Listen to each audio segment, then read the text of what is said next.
What is happening, fishing friends? Welcome to another episode, and today we need to talk about these. No, not just the jig head, the whole entire system. My weighted wacky rig setup that I use. You've probably heard this rig referred to as a flick shake, but really it's nothing more than a jig head and your favorite soft plastic type of worm. So, starting with the jig head itself, they come in various different weights. I think this is a 1/32 or 1/64.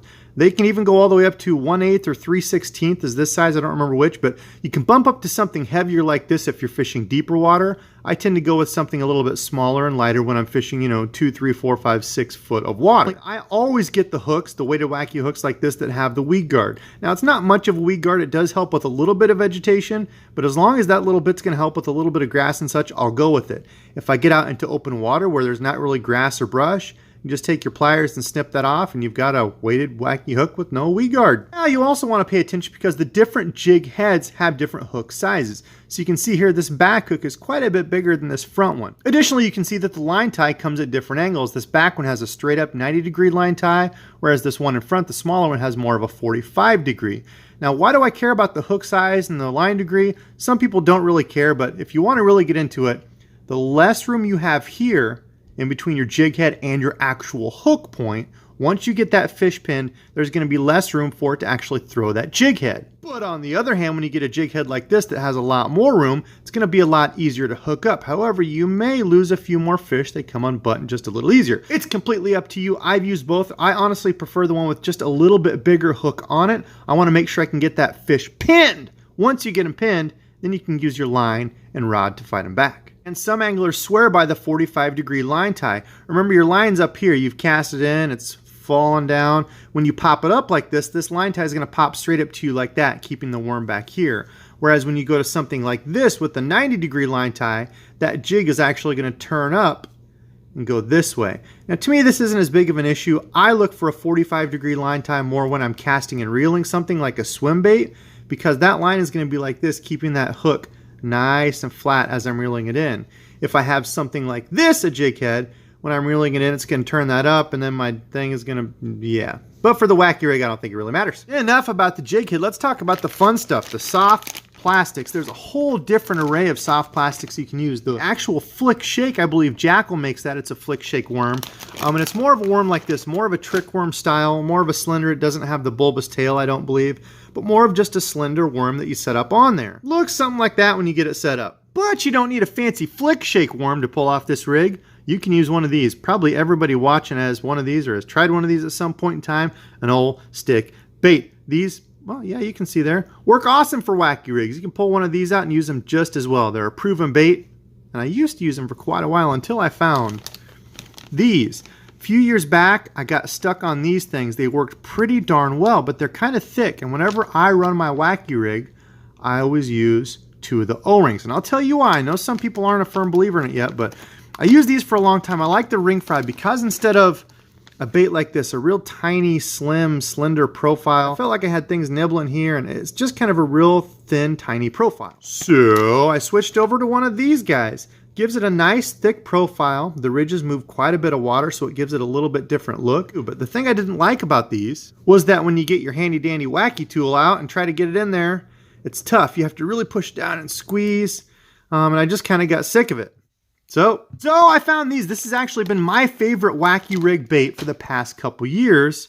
It looks like this. Notice it's got a tapered tail, so when you actually go to rig this up and put it in your wacky tool, it goes right in there. You can put your wacky rings on, pull it out, and you are ready to go. Now, why am I so insistent on the double rings? Well, for one, all these baits, any of these here, are a pretty small body, and you can rip through a lot of baits if you just go through the plastic. When you actually look inside that bait, the core body is pretty thin. These ribs on the outside make it look a little bit more bulkier and a little bit more meaty presentation than it really is. So for one, those O-rings are important to save your bait. You'll catch a lot more fish when you use the O-rings. Why do I really think this will increase your hookup ratio? Is it all just smoke and mirrors? What's really the deal, Debo? So no matter what way you turn this bait or no matter what way the fish hits it, there's always a hook point up and exposed. So if it hits it from behind, good, you've got them in the top of the mouth. Hits your bait from the side, good, you're getting it in front of the mouth or in the side of it, however you get it. There's always a hook point up and ready to go.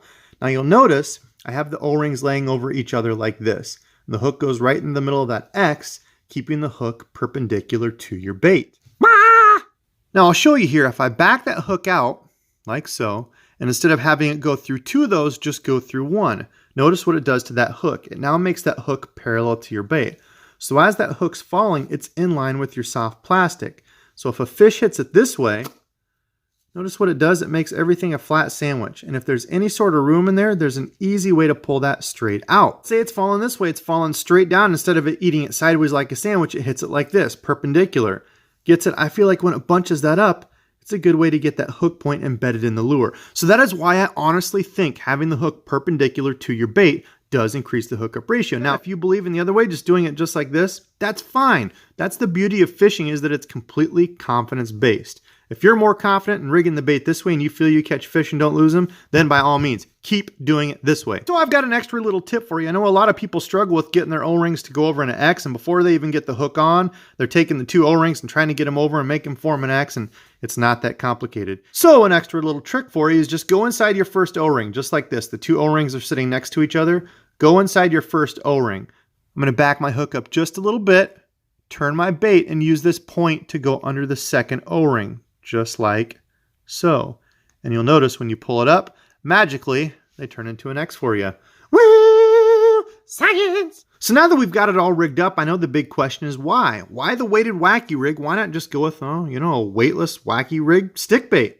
Well, that's a great question. When I want to try to cover water, when I've been working moving baits, I'm just not getting a bite, and I want to try to cover water, it's hard to do that with a weightless stick bait. It's a very slow presentation. You toss it out, and this real subtle presentation is what makes this so effective, but it's slow. It barely shimmies down and jiggles. You just can't cover a lot of water with this. So number 1 is the fall rate with this.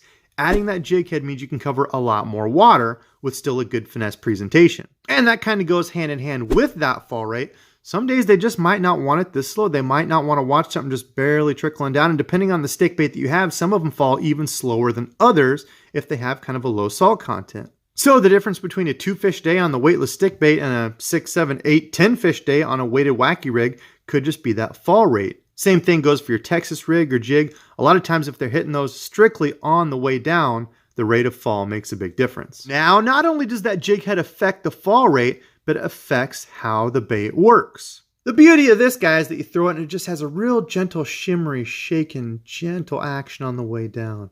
Kind of lulls the fish into biting it. The weighted wacky rig is different. When you throw this out, of course, it's got the jig head, so it's always going to turn it over and pull in the middle. As it pulls the bait down, it really accentuates that V shape and the jiggling sides of the bait. And depending on what bait you use, it's going to give even a different look. That's why I really like these ring fry type for this wacky rig. I think it gives it a really cool look on the way down. All these rings displace water and gives it a cool kind of undulating motion as it goes down. But not only that, it also accentuates the action when you pull it and it goes up. It really gives it that good kick, blop, blop, blop, blop. I don't know what motion this is, but it gives it that good motion when you pull it along because you're fishing this faster. It's not like a stick bait where you're waiting forever for it to go down. This is going to go down pretty quick. It's going to give it that V motion. It's going to shimmy down. Then you're going to pull it, pop, pop, pop, shimmy down, pop, pop, pop, shimmy down. Primarily, if I've got rock, I like to have a weighted jig head so I can feel that rack. When I hit it, you've got that good positive tink, tink, tink feel when it goes down, as opposed to just a weightless stick bait. You're not going to know any of that when it goes down. You're just going to feel it hit the bottom. So each way definitely does have its pros and cons. But enough with all this talk on how to rig it and set it up. Let's get out and fish it.